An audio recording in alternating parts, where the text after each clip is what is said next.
Este video tratará de la historia de Oskar Schindler, basada en la vida real de la Segunda Guerra Mundial. Puede ser un hombre cualquiera, pero no lo es, y es importante conocer su historia con ciertos errores, pero con muchos aciertos, salvando muchas vidas de personas que estaban destinadas a ser asesinadas por los nazis. Es por eso que mucha gente ha querido contar su historia en sus canales de YouTube, o directores de cine como Steven Spielberg querían dedicar una película en memoria de este hombre, de las cuales llegaron a ganar por supuesto 7 Óscares como mejor película. Personajes como Liam Neeson, que interpretaron la película de la lista de Schindler, que emocionaron a millones y millones de personas. Para ello, hemos de relatar su historia desde un principio. Oskar Schindler nació en 1908 en Zwickau, que pertenecía al Imperio Austrohúngaro. Recordemos que dicho imperio comenzó la Primera Guerra Mundial, tenía descendencia alemana, pertenecía a un nivel económico medio, donde su padre tenía una pequeña empresa. A los 20 años, Oskar se casó con Emily Pelsi, la hija de un adinerado granjero. Algunos mencionaban que se casó no por amor, sino por mejorar su situación económica. Después de su matrimonio, Oskar estuvo en muchos trabajos. Estuvo 18 meses en el servicio militar del ejército checo. A su vuelta encontró un trabajo en el banco, donde estuvo a partir de 1931 a 1938. En esos años, Oskar fue detenido varias veces por disturbios públicos. En 1938, Oskar se afilió al Partido Alemán de los Sudestes. En 1939 ingresa en la Abwehr, un servicio de inteligencia alemana nazi. Según sus confesiones, lo hizo porque en esos tiempos estaba muy endeudado. Su tarea como espía era formar un equipo que ayude a Alemania a invadir Checoslovaquia, pero lamentablemente es detenido por el gobierno checo y fue liberado poco después, exactamente después del Acuerdo de Múnich. Posterior a su liberación, se afilió al partido nazi. Luego, en 1939, Oskar se compra un departamento en Cracovia, donde conocería a Isaac Stern, el célebre contador que ayudara a Oskar a formar su empresa y al final a salvar muchas vidas judías. By law, I have to tell you, sir, I'm a Jew. Well, I'm a German, so there we are. Aprovechando la situación de los judíos, manipuló a muchos de ellos a financiar con dinero para hacer realidad su empresa. Los judíos aceptaron porque sabían que tarde o temprano los alemanes los despojarían de sus bienes. Y como Oskar a cambio les ofrece seguridad y una mínima ganancia, entonces estos acceden. A comienzos de 1941, compra la empresa a la que se nombra como Emalia en Cracovia. A través de una gran carisma y manipulación en la mente de los demás, una gran facilidad de socializar con la gente, se hace amigo de varios militares de alto rango. Who is that man? That's Oskar Schindler. A un principio, Oskar solo quería ganar dinero y hacerse millonario, aún con las muchas barbaridades que estaba pasando a su alrededor sobre los maltratos y asesinatos de los alemanes hacia los judíos, pero aún Oskar no era consciente de dichos hechos. Pero muy aparte de ello, Oskar tenía un apego hacia los judíos, apego que de a poco fue creciendo cada vez más. Dentro de su empresa tenía 1.750 trabajadores, de las cuales 1.000 eran judíos. Oskar mantuvo a salvo a más de 1.000 personas en todo ese tiempo. Después de un tiempo en convivencia con los judíos, se da cuenta de los horrores que pasaban a su alrededor. Según Sol Urbach, un empleado de Oskar, mencionaba que el empresario cambió de opinión sobre los nazis y decidió salvar al mayor número de judíos que pudo. De esta manera, Oskar entregó todo lo que podía dar, sobornos, fiestas, persuasiones y demás para evitar que sus trabajadores sean masacrados y asesinados por los alemanes. Thank you, sir. You're welcome. Por supuesto, Oskar conocía todo lo que estaba haciendo Amon Goth, que trató de influenciarlo para que deje de asesinar a los judíos sin que existiera algún motivo. Amon Goth era conocido como el carnicero de Blauschwitz por asesinar solo porque él quería hacerlo, pero Oskar no pudo persuadirlo por completo. En todo este tiempo, Oskar siempre estaba atento, ya que sabía que si lo descubrían a él, lo iban a ejecutar. En todo ese tiempo, Oscar es encarcelado 3 veces, de las que uno es porque en sus cumpleaños les da un beso a 2 niñas judías que le llevaron una torta. Esto es imperdonable para los alemanes. Es llevado a prisión, pero por las influencias que tenía, sale de la prisión en esas 3 oportunidades. En una ocasión, la Gestapo exigió a Oscar entregar a una familia de judíos que tenía documentos falsificados, y entre los sobrevivientes atestiguan que 3 horas después de entrar, salieron de sus oficinas 2 policías de la Gestapo, borrachos, sin los documentos incriminatorios y sin los prisioneros que venían a buscar. A mediados de 1944, a Alemania le estaba yendo muy mal.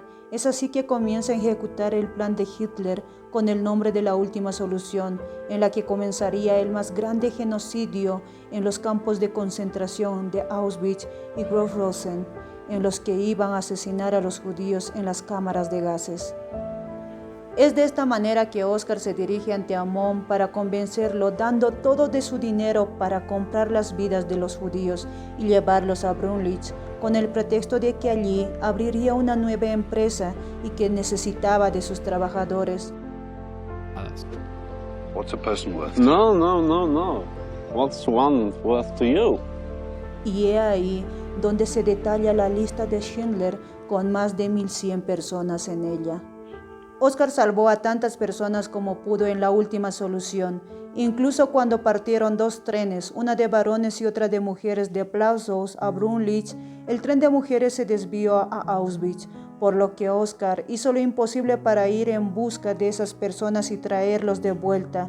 Trajo de vuelta un total de 219 mujeres. Their fingers polished the insides of shell metal casings. En Brunlich pasaron de lo que quedaba de la guerra, siendo Oscar el jefe de todo ese establecimiento, prohibiendo a los militares asesinar a sus judíos. Los judíos sabían todo lo que Oscar estaba haciendo por ellos, pero Oscar tampoco quería que de su fábrica salga proyectiles de armas que iban a ir a los ejércitos militares alemanes, por lo que siempre sacaban proyectiles inservibles. Esto fue cada vez más sospechoso, así que Oscar compró proyectiles de otras empresas para enviar a los ejércitos y que todos estén conformes, él sin producirlos y el ejército obteniendo proyectiles para la guerra. Con cada día que pasaba ya no tenía dinero para mantener la fábrica, pero eso no le importaba. Lo que importaba era sobrevivir con los suyos. Cabe mencionar que en esa etapa de exterminio había un tren de judíos con 132 personas adentro que estaban siendo llevados a cualquier campo de exterminio, pero en cada una de ellas no existía un espacio, por lo que el tren es abandonado por los alemanes cerca de Brunlich y encerrados en el tren los judíos durante 10 días mueren de hambre y sed algunos. Al saber de ello, Oscar junto a su esposa van en busca de los mismos, a los cuales los acogen y cuidan de ellos en su establecimiento, por lo que sumarían a un total de 1.300 personas a las que Oscar salvaría. Inclusive en el último día en el que la guerra terminó, Oscar, al escuchar que Alemania se había rendido, él, en vez de huir, decide quedarse hasta la medianoche, en el que el ejército se retiraría, para impedir que asesinaran a sus judíos, que los cuidó en todo ese tiempo del Holocausto. Después de la guerra, Oscar fue perseguido, pero ayudado ahora por los judíos. En un tiempo se fue con su esposa a la Argentina, pero luego volvió a Alemania, lugar donde no era tan bien recibido por la traición a su nación. En todo ese proceso de posguerra no le iba bien, pero siempre que se podía recibía una ayuda económica de sus judíos. En 1961, Schindler viaja a Israel por invitación de algunos judíos que él había ayudado. A su llegada es recibido por 800 judíos en el aeropuerto. A la paralela, muchos militares alemanes de alto mando son juzgados por la guerra y masacre a judíos, y que por ello Schindler fue señalado, criticado e inclusive se dio un atentado contra su vida. Oscar pensó en el suicidio, pero no lo hizo. A traitor, he saved witnesses to the truth. 1,300 of them, children, women and men. And they are alive and they will talk and they will tell the truth. Oscar volvió a Israel en 1962 para su cumpleaños número 54. Schindler fue condecorado con una medalla en la que estaba escrita el verso del Talmud que Oscar había escuchado 2 años antes de Isaac Stern: aquel que salva una vida, salva al mundo entero. Los judíos que salvó Oscar con el tiempo se llamaron a sí mismos Schindler-Juden, judíos de Schindler, y el lazo con el hombre que los había salvado se volvió eterno. En 1968, el sobreviviente Leopold Page y otros crearon una fundación que velarían de Schindler durante el resto de su vida. El judío Leon Leison se encontraba en una recepción en Los Ángeles que se ofrecía en honor a Oscar Schindler. Él recuerda su emotivo reencuentro con el hombre que lo había salvado, a sus padres y a 2 de sus hermanos hace 2 décadas atrás. I reached out my hand and started to introduce myself because I realized, I was a grown man, and last time he saw me, I was not yet 15, So he interrupted me. He says, "I know who you are. You're Little Lace." Oscar anualmente viajaba a Israel para celebrar sus cumpleaños. Estas visitas de un mes fue financiado por los judíos de Schindler. En 1973, Oscar expresó a Leopold Page que deseaba ser sepultado en Israel. Al año siguiente, el 9 de octubre de 1974, Oscar fallece de un infarto a sus 66 años. Esta noticia llegó a los judíos de Schindler en todo el mundo. Los judíos de Schindler recolectaron dinero para traer su cuerpo a Israel. We cry was a tragedy for us personally. And I sometimes was asking myself, did we did enough for him? That we fulfilled the obligation? Maybe yes, maybe no.